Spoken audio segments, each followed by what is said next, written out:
મિત્ર, જહાજ કે એરોપ્લેનનું નિર્માણ શા માટે થયું છે?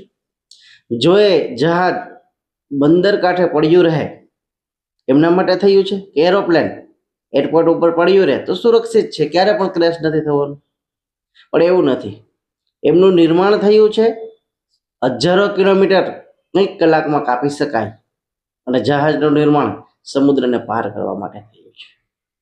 જો એ નથી કરતું અને કાંઠે પડ્યું રહે છે તો એને પણ કાટ લાગી જાય છે. મનુષ્ય પણ આવું જ છે.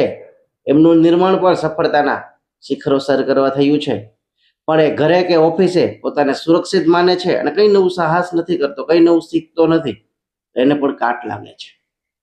જેમ જહાજ અને એરોપ્લેન ઉડાન ભરે છે અને જહાજ હજારો કિલોમીટરનો સમુદ્ર તય કરે છે ને, એવી રીતે મનુષ્ય પણ સાહસથી સફળતા હાંસિલ કરી શકે છે.